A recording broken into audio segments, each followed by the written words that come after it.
I'm Troy. I'm a graduate student at Colorado State University, and this is my video project for adolescent literature. As you can see, I have a lot of books.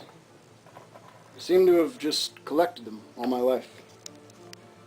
I've always loved reading. It's just something I do. It's a big hobby of mine. I actually read 28 books this semester.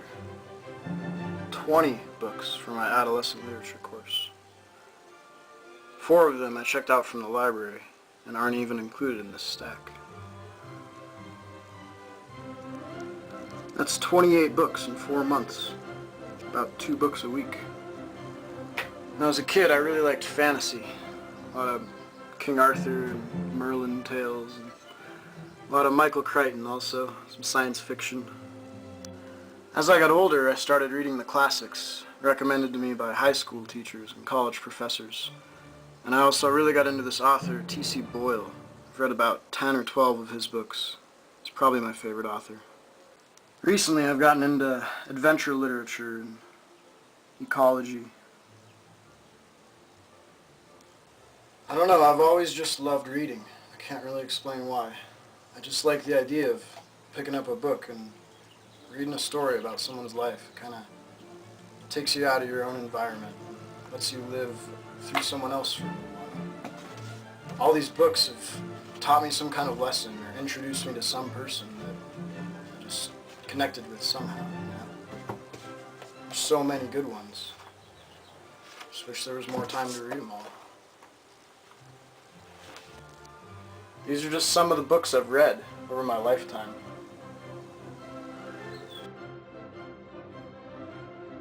I usually read here at home.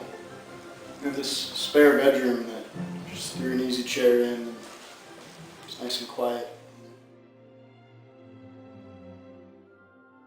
My favorite place to read is outside, in my backyard.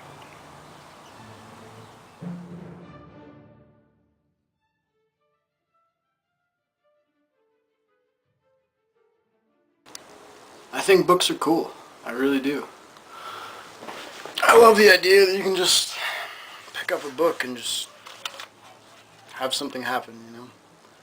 Somewhere over the darkened curve of the world, the sun and moon were pulling. A film of water on the Earth planet was held, bulging slightly on one side while the solid core turned. The great wave of the tide moved farther along the island, and the water lifted. Softly, surrounded by a fringe of inquisitive bright creatures, itself a silver shape beneath the steadfast constellations, Simon's dead body moved out toward the open sea. I think I want to be a high school English teacher because I want to open up these worlds to my students. I want them to enjoy reading as much as I did, so that they can learn something about the world, maybe about themselves.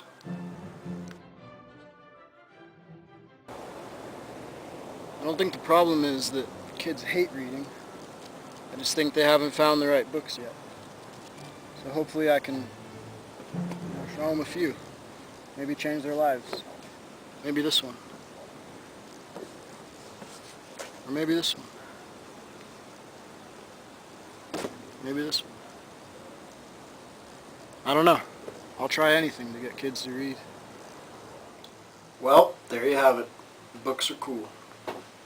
I'll leave you with a quote from a book called The Writing Life by Annie Dillard. Why are we reading, if not in hope of beauty laid bare, life heightened and its deepest mystery probed? Can the writer isolate and vivify all an experience that most deeply engages our intellects and our hearts? Can the writer renew our hope for literary forms?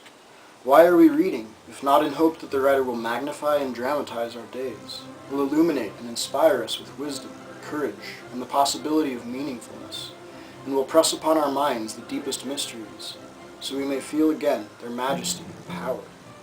What do we ever know that is higher than that power which, from time to time, seizes our lives, and reveals us startlingly to ourselves as creatures set down here, bewildered?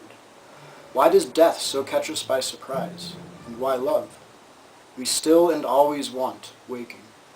We should amass half-dressed in long lines like tribesmen and shake gourds at each other to wake up.